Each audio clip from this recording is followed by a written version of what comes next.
following program is intended for mature audiences. All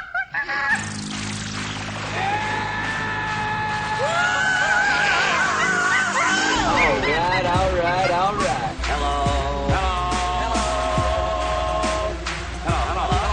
Hello. You're listening to Basically a Sports Show. Follow us on Twitter at Basically Sports. Subscribe to our podcast on iTunes. And download every episode and more at basicallyasportshow.com. Now here's your hosts, Zach, Greg, Mike.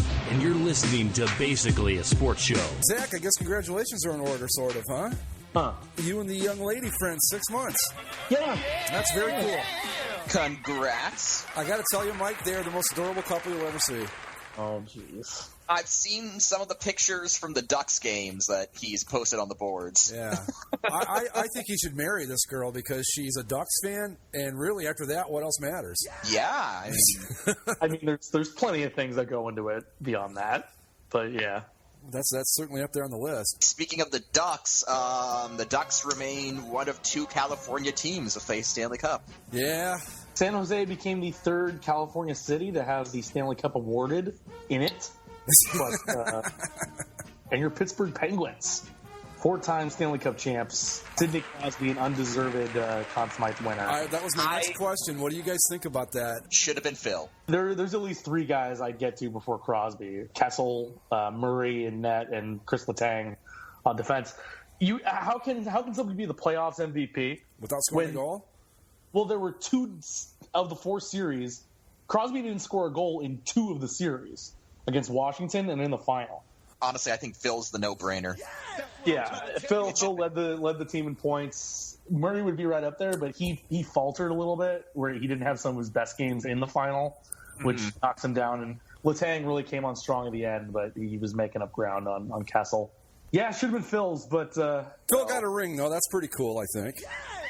You know? Oh yeah, Phil got a ring. He got to talk to Barry Melrose. You know. You know what? He should just stuff the Stanley Cup bowl full of hot dogs during his day. 100%. His day with the cup needs to be spent on some Toronto street corner with a hot dog vendor and the Toronto media just there asking him questions. That would be my plan if I was Phil. That's some cold stuff right there. Mm-hmm. Can I say, though, honestly, that I didn't give a single damn about this final? I tried, but I don't like either one of these teams well enough to care, and I don't dislike either one of them enough to care. I dislike the Sharks enough to care. I was fully in this. Not so much for Pittsburgh as much as it was just not the Sharks. See, yeah, I'm not crazy about the Sharks, and I get all the stuff that people don't like about them, but I just don't have any strong feelings on them one way or the other. I guess if I had to go with one, I'd say I dislike them more than I like them, but I just couldn't get in behind the series. And it was a pretty good series, really. What, it go 6 games, right? Mm-hmm. It went 6 games, but I don't know if I'd call it a good series, though. Pittsburgh was in control for those first 4 games. Okay. You know, the one game that San Jose won was in overtime. It was kind of just, you know, the first game back at home, and you give them the game. Then Game 5, Pittsburgh dominated that one too, but it was just a dominant performance by Martin Jones for the Sharks in net. And then Game 6 comes around, and the Penguins were kind of in control. I mean, the Sharks had a push very, very early, but after that, it was all Penguins, really, the rest of the way. I don't think it was ever really in doubt. The thing that pisses me off is that the Sharks ruin the Penguins' chances to win the cup at home and hoist the cup in those beautiful throwbacks. Yeah. And then they immediately lay a wet fart at home in the next game. And so it's like, what the fuck was the point of even winning that? Like, you couldn't just lose the game earlier? Yeah, I don't know. I think some of the quotes from the Sharks after the game kind of spoke to how I felt about it. Oh, I forget who exactly said it. I think it was Joe Thornton. He said, we just hit a wall in the Penguins where, you know, the Sharks had played so well in the first 3 rounds, and they looked like they were going to be a buzzsaw. They were playing really well, just as hot as the Penguins. But the Penguins were just that much better in every way, and really they were deeper, I think, is the big thing. Deeper, and their speed. The speed definitely got to San Jose because they didn't have any room to operate defensively, and they were all, you know, just pushing the pace on offense. So I mean, it is worth noting that the Sharks, the teams that they beat, were all very kind of grindy. I don't want to say sluggish, but very grindy. Yeah, very, very big, very physical, very grindy. So they had they had done well against those teams, and over the course of the playoffs, they had sort of developed a game plan, for lack of a better term, for dealing with that type of hockey. And then they came up against the Penguins, who are just smaller, less physical, but very quick, and I think it just took San Jose a bit too long to really start adjusting. And I still think, too, that, and again, not a very large part of it, but I think when you're San Jose and you've been trying to get to this point for a good long while now, there is a subconscious, okay, we're here, and maybe just a slight letdown once you're there because that's been their goal for so long, just to get there. That's another vibe I got from their post-series comments, too, was that kind of idea, too. I just think when you're a team that's been struggling to get there that long and you finally break through, subconsciously it's like you've gotten over the hurdle you've been trying to get over for so long. I think you can't help but maybe let down just a little bit. I don't know. You guys tell me. I think Pittsburgh's just a better team, right? They were a better team. They were a faster team. And I think most importantly, they were just a deeper team. San Jose just didn't have the depth needed to compete. Yeah. I think they were better in this matchup against San Jose, for sure. I think if San Jose plays any other team from the Eastern Conference, they probably win. If they had played Tampa, let's say, I think they could have hung with Tampa and beaten Tampa. Yeah, Tampa did take Pittsburgh to 7 games, but watching that series, I kind of got the vibe that Pittsburgh probably should have had it in 5, maybe 6. They kind of just dicked around a bit too much. Yeah, exactly. And then finally it was like, oh, okay, let's just end this. Yeah, but Pittsburgh Penguins, 4-time champs. Sidney Crosby now has as many Stanley Cups as Mario Lemieux does. And he has 2 more Stanley Cups and 2 more gold medals than Alexander Ovechkin. So I'm just putting that out there. It's with them not winning at home, Pittsburgh hadn't won a sports championship in the city limits since 1960. That would have been the Pirates, right? Yeah, but see, the problem with that stat is it makes it look like it's this long drought. But the difference there is the Super Bowl is played at neutral sites. Right. If the Super Bowl was played at the home venue of the higher seeded team, the Steelers would have won some Super Bowls. Well, and how many? Yeah, if you want to count them, how many AFC championships did they win at home?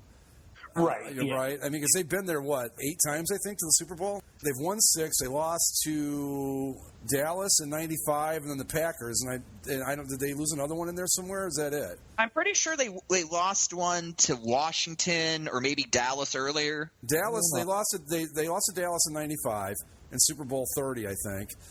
But didn't they lose to Dallas earlier in the 70s? No. That was the first time they ever beat them in the Super Bowl. Was that Super Bowl 30?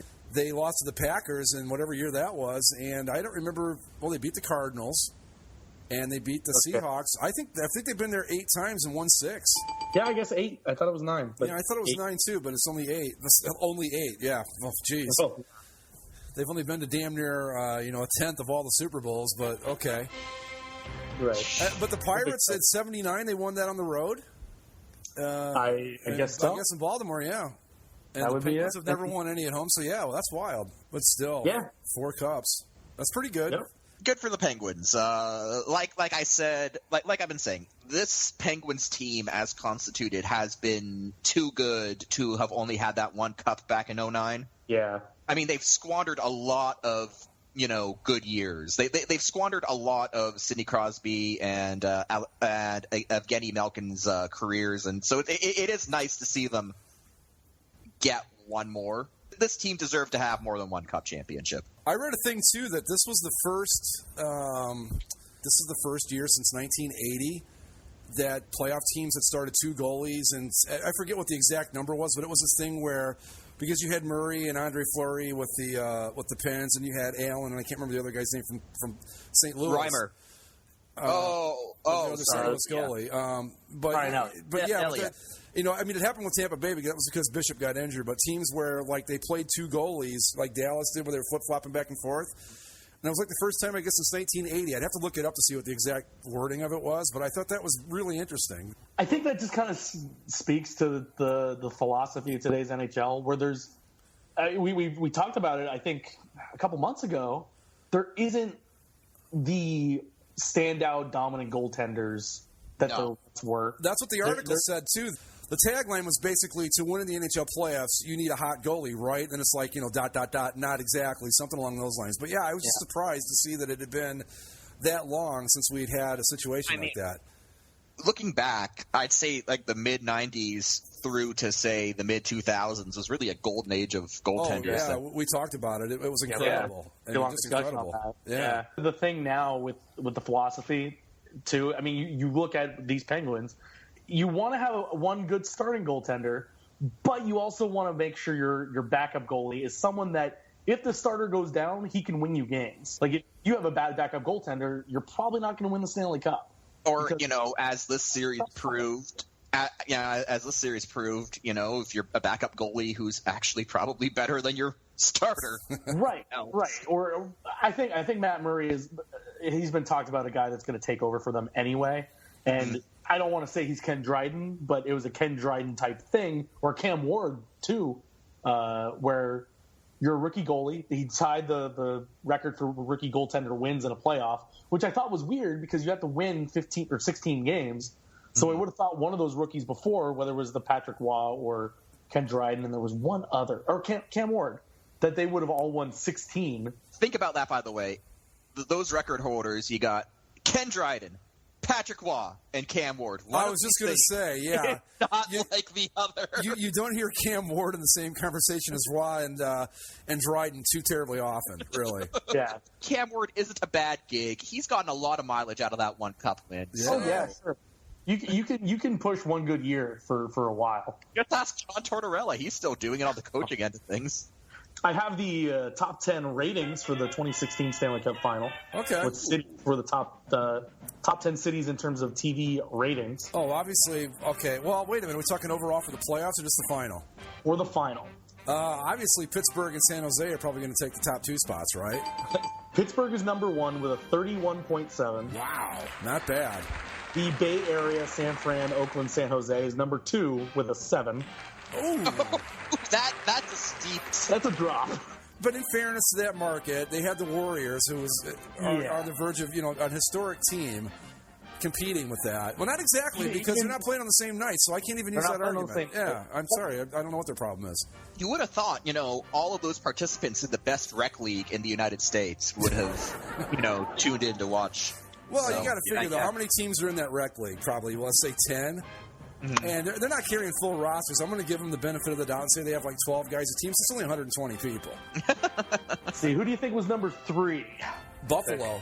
Buffalo. Channel 7, Buffalo. Yeah.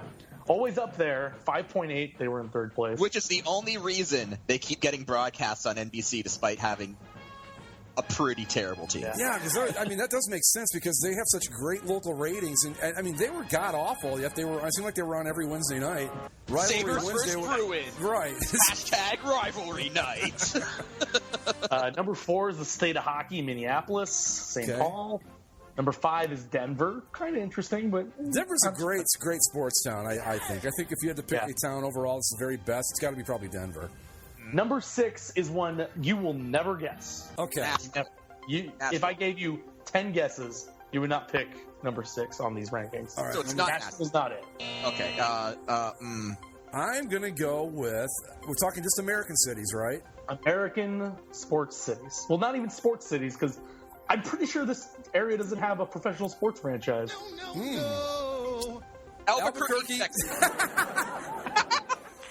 No. Great minds think alike, right? Yep. It's well, that's not a good sign. It's in your state, Greg. In Florida? Uh-huh. Wow. Okay. It's on your side of the state too. It's on the Atlantic side. Okay. Well, it's either.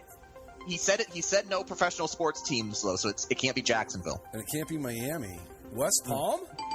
West Palm Beach. No way.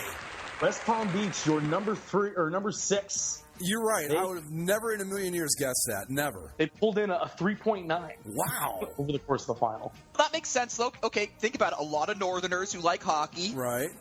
they come down West Palm Beach, and then they watch the Stanley Cup Finals. I would have picked anywhere but West Palm Beach because I just don't think of them as hockey fans. Golf maybe or something, but not hockey. Wow, that's wild. Yeah. Who's number 7? Number 7 is Boston. Okay. And then there's a 3-way tie for 8th, which makes up the rest of the top 10. Sacramento, which makes sense. Right. St. Louis, which makes sense. And then, because they've been in the news recently, the last tier, also with a 3.6 like the others, home to an NHL franchise that may be on its way out, Raleigh-Durham. Wow. Raleigh-Durham, North Carolina. From what I remember, though, I think there was a lot of Pittsburgh people that live in North Carolina. They have this area down there in the Raleigh-Durham, I forget the third town, but it's called the Research Triangle.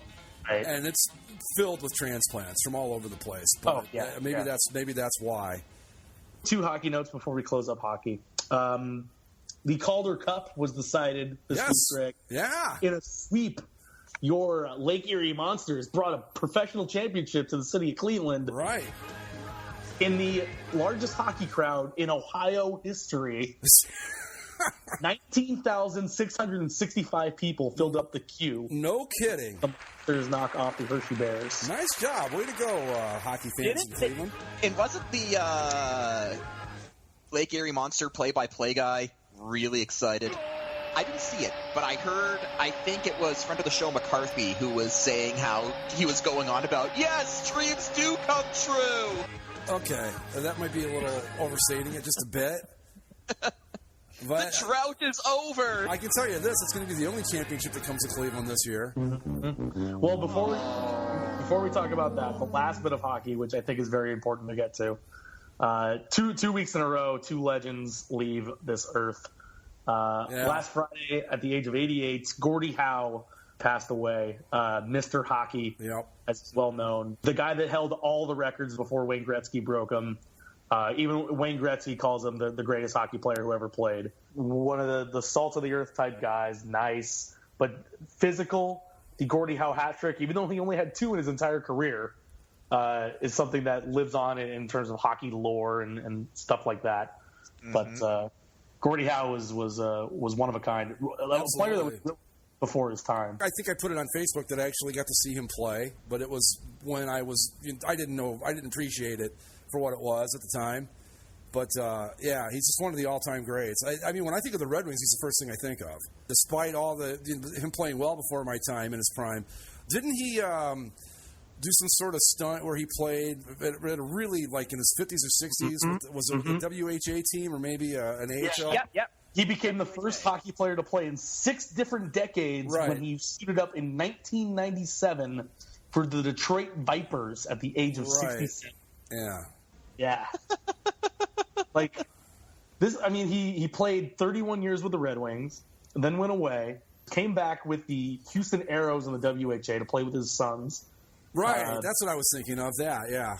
Then him and his sons went to go play at Hartford, and then Hartford came back into the NHL, and Gordie got to play a few more years and played until he was 52 in the NHL. And if you include his WHA goals he scored, Howe scored 975 professional goals, which is 35 more than Wayne Gretzky when you combine Gretzky's totals from the NHL and the WHA. Gordie Howe, I would say, is comparable to any big name in any other sport you can think of, like a Babe Ruth or, well, I would say like a Michael Jordan, Magic Johnson, along those lines in old-time hockey, yeah.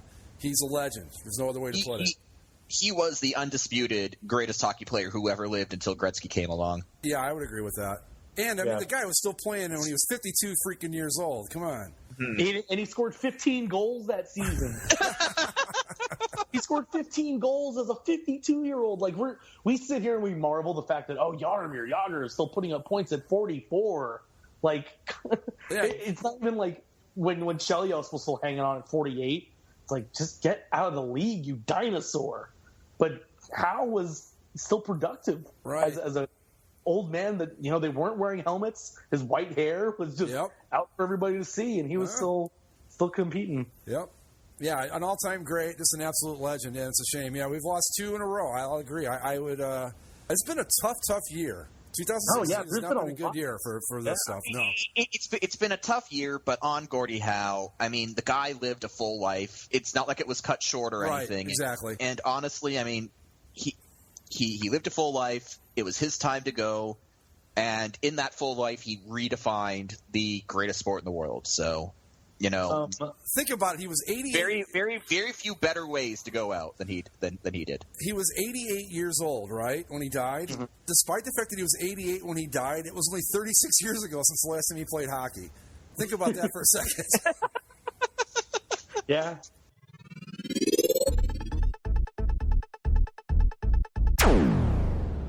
I have a dilemma here. What's that? I've got the Watch ESPN app open, and I either watch the NBA Finals or CFL game, my Ottawa Red Blacks taking on the Winnipeg Blue Bombers. Obviously, preseason though, Greg. Don't waste your time with preseason CFL. Oh, it's just preseason? Yeah, it's just preseason. Oh, well, never mind. But you can still, you know, use the opportunity to see those hashtag pants in action. Yeah. Well, you can't really see them from the long shots. It's kind of like the Browns pants. Which begs the question, why even bother if they're not really going to be – if you're not going to see it? I think the whole thing's dumb. Well, like I said, you managed to make the Browns' new uniform seem classy by comparison. At least they just stuck with the team name. Blue Bombers have a pretty good look, though. They just recently went with their throwback look, so obviously it looks nice. Yeah. So this is preseason. Well, I guess that settles that then. Red Blacks are winning 17-6, by the way. I actually read a story from the Yahoo Sports CFL blog that they have for like Yahoo Sports Canada. The superior version of Yahoo Sports. Of course. But they had an article where there was like legitimate discussion amongst the Canadian media or like whether to capitalize the Red Blacks or like to give into their win. And so there's some places are using the full caps Red Blacks, but like the Canadian National Post is like, that's stupid. Yeah. And the Yahoo people were like, we're also going to be using the lowercase version, or just to be fun, we're going to call them by their French name too, because the Roget Noir. Yeah. Yes. See, but that's the beauty of the Red Blacks. It's such a stupid name. Just ridiculous. If I were a Canadian sports writer, I would refuse to capitalize it out of just principle. Like, I would do it in all lowercase.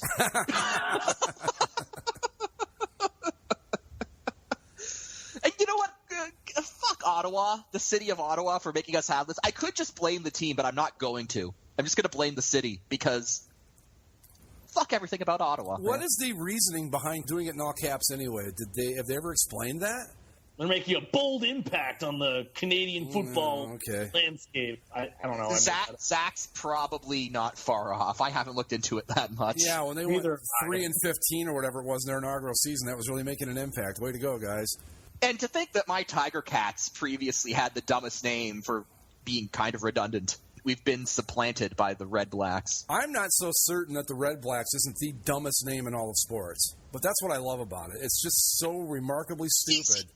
The Red Blacks, though, they have all the ingredients to actually take that stupid name and build a really unique identity if they would just embrace the plaid. I think so, too. I think that plaid helmet was totally badass. Remember that? Plaid helmet. Yeah, maybe some plaid shoulder caps on the jerseys. Like, they have the means to be like, hey, we're the Red Blacks and we have plaid. It's like, that's stupid and goofy, but it's cool. Right. But instead, they're the Red Blacks, which is a stupid name, and they've got, like, templated Adidas uniforms and generic italicized numbers, and it's just kind of like, well, you kind of suck. If you're going to go with a name that ridiculous, you have to run with it. You've got to go all the way. You know, like everything else involving Ottawa sports, it is half-assed and underwhelming. So, yeah, that's what my options were. But now that I found out it's a preseason game, we can probably talk about my Cleveland Cavaliers and their ultimate demise tonight in the Arena. I appreciated the YouTube video that you shared, what it was like watching the. That's what it felt like. with the Top Gun clips. Did you see it, Zach? It was this video of, I think it was Kevin Love carrying LeBron out of the. I think it might have been from Forrest Gump or some Vietnam movie, but anyway, it was just planes coming over, jets dropping napalm. but they superimposed basketballs over the bombs, so that was just like these basketballs flying out of airplanes and exploding everywhere. As Love and LeBron are trying to run out of the he's carrying jungle. a crying LeBron. This is just they're just so overmatched. It's just ridiculous. So what happened with Game 3? Because they managed to pull that one off. I think what it was is that, first off, wasn't that the game that Kevin Love didn't play? And yes. the Cavs were able to go with the other lineup. Steve Kerr's just a great coach, and he adjusted. I think that was the difference. And the next game, it didn't matter because they had made all the adjustments necessary to take on that lineup, and we saw what happened. And well, I would never in a million years ever quote these guys under any other circumstances, but those idiots that are doing that new show on Fox, which is basically the ripoff of Pardon the Interruption, one of them said that Tyronn Lue is playing Hungry Hippos while Steve Kerr is playing chess. And he said that's the difference in this series. And I thought, that's kind of a dumb analogy, but I get it. I think that's the big difference. I think Kerr is just a better coach, and they've just got more talent. Well, I just want to say to Cleveland, this is what Toronto felt like going up against you guys, so soak it in. Yeah. Where you just kind of where you see your team, and sure, you might get a win or two, but deep down in your gut, it's not going to go your way. No. Does anybody see a way in the world that this Cavs team can beat Golden State 3 in a row? Yeah, maybe if someone assassinates Steph Curry. Well, Draymond Green got suspended for this game, which I think is kind of, if I were one to believe in this sort of thing, I would say that maybe the suspension might have been something to keep the series a little more competitive and maybe drag it out a little. You brought up a good point, Zach, about that's the most interesting thing about tonight's game. How's he going to celebrate when they win? Well, he has to be out of there 2 hours before game time, and until the final whistle, he is not allowed back in. Right, but as soon as the game's over, he's allowed to come back in. Right, so what he's doing is, because the geography of it is the Oracle and Coliseum are right next to each other. They share the parking lot. There's actually a tunnel that goes between the two stadiums. There's an A's game going on tonight. So Draymond Green is going to be at the A's game watching the basketball game on a TV. Will they have live coverage of his track? Yes. Oh, they will. You know they will. ESPN is going to have a camera just sitting there waiting. Yep. It looks like he has stopped. Yes, we can confirm that he is stuck at the don't cross light. He is stuck at the don't cross light. The most interesting thing, I think, outside of the Draymond Green drama tonight is the new Steph Curry shoes. This is the new cut. Y'all be bad. Whoop, whoop, whoop. I didn't even know he had new shoes. Oh, you haven't seen them? No. Dude, ask your dad to show them to you. He's probably got a pair. Oh, yeah, I have. High tops, huh? No, Deadspin even has a thing that says, our parents like Steph Curry shoes. Jimmy Kimmel said that they're great shoes if you're Steph Curry or the lunch lady at the school cafeteria. I mean, they're bad. When I look at them and go, damn, those are some old man shoes. Apparently, he's doubling down on his support. ESPN's covering Steph Curry's defense of his shoes.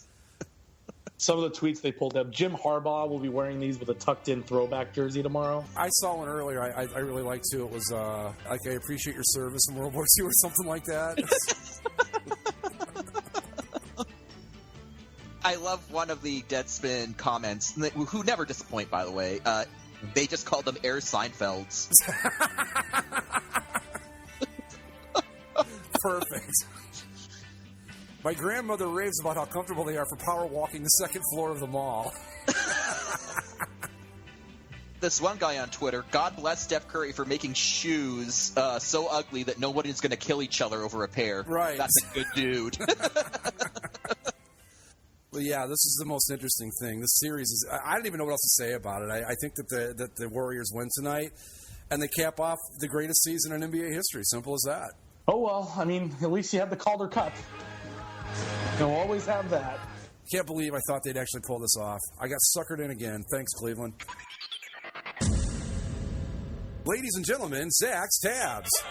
Zach's Tabs! Take it away. Cool. So we talked about honoring, Gordie Howe with his passing. ESPN thought of a very special way to honor Mr. Hockey. On the Watch ESPN app, which Greg is currently struggling with, they had a little link to a tribute to Gordie Howe. They had his picture, a picture of him skating, except they spelled his name a little bit different than I'm used to seeing it. They spelled Gordie Howe's name Dean Smith. That's only off by every single letter. God damn it, ESPN. I'm giving up TSN for you. I mean, I would get it if they spelled his last name H-O-W or something, but come on. That's what I'm trying to tell you about. Dean Smith, he's dead, right? He's been dead for a while? Yeah. Yeah. Huh?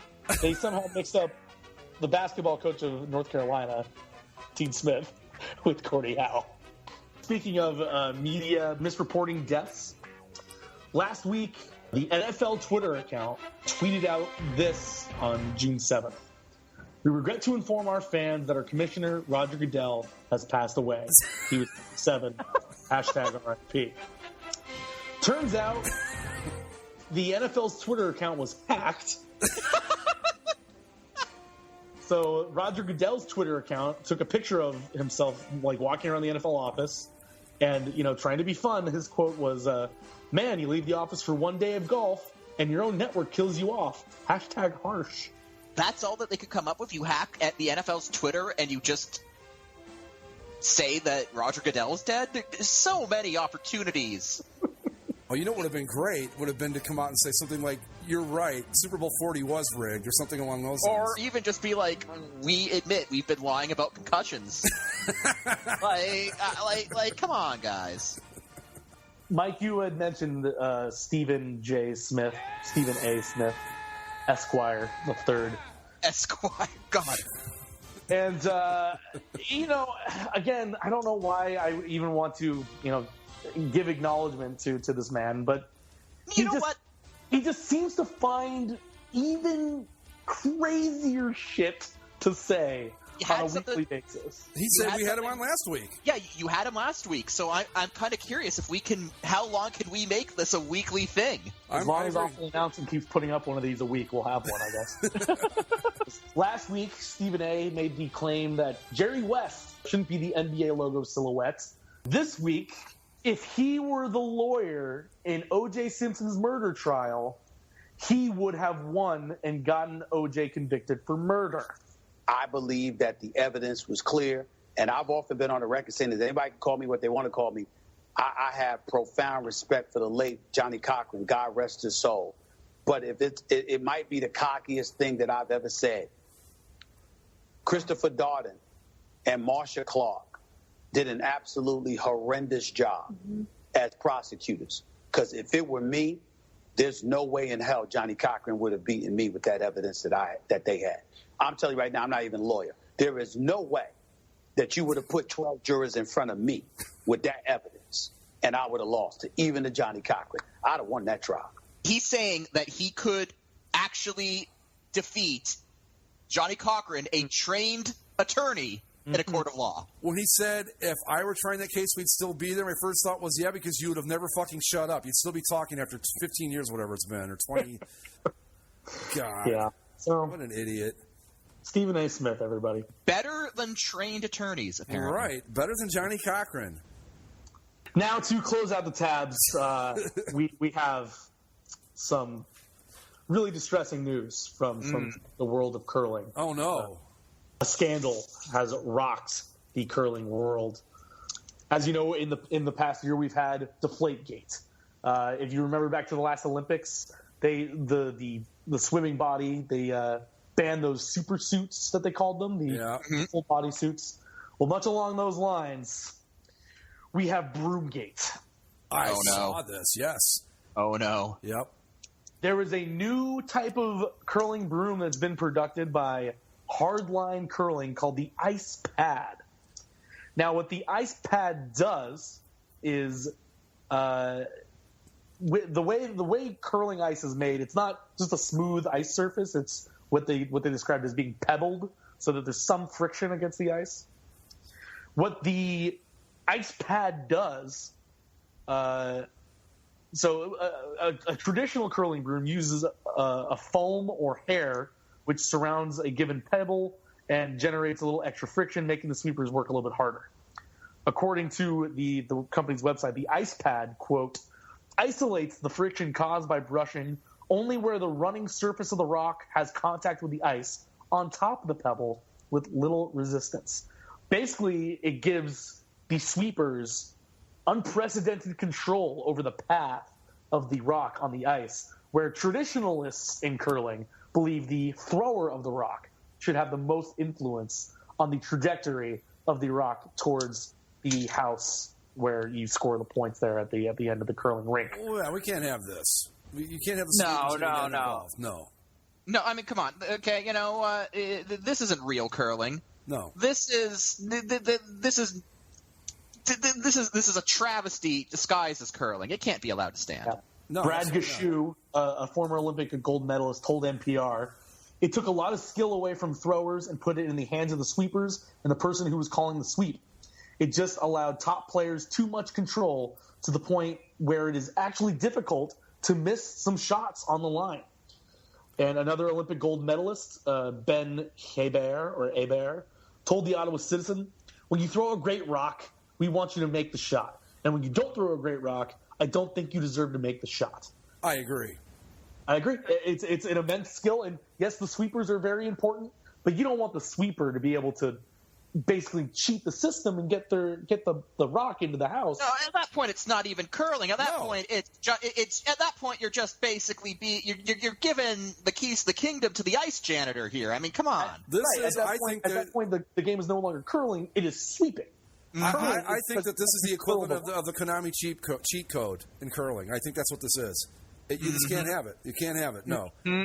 You cannot give the sweepers that much control over the game, because if it becomes difficult to miss a shot, you completely ruined the greatest sport in the world, I think. Sorry, I cannot abide by this. I agree. They have to outlaw these brooms right away. You can't allow them to tarnish the great sport of curling like this. Absolutely not. Someone needs to take a stand. I agree. So there's been much debate on this. For now, the World Curling Federation has banned the ice pad for the 2015-16 season, considering new regulations to address the growing concern among players when it comes to the broom equipment. I would also like to see the designers and manufacturers of the ice pad sent to Norway, where they can be tried and convicted and executed Viking style. Death Viking style. I like it. What exactly would that, like, cut them loose on an ice floe or what? I believe toss them into a pit of rabid wolves. Oh, hey, okay. Well, rabid wolves and a barrel of dried fish. Oh, a barrel of dried fish, and then you can, of course, the people tossing them into the pit of wolves will be wearing the Norwegian curling pants. Absolutely, that's a must. Yes, death by pants. But it's a somber note to go out on with the world rocked by the scandal. But it seems as if the great sport of curling will endure. Yes. I believe it will. Curling is put on by great people with great values, and we will not let this stand. So. Curling people are the best people. Yes, I agree. All right, is that it? That's it. Okay, folks. Follow us on Twitter at Basically Sports. You can go to the website and listen to this episode and all the others at basicallyasportshow.com. Subscribe via iTunes, Stitcher, Spreaker, and YouTube, and find us on Facebook. And I think we're done for the week. Later. Later.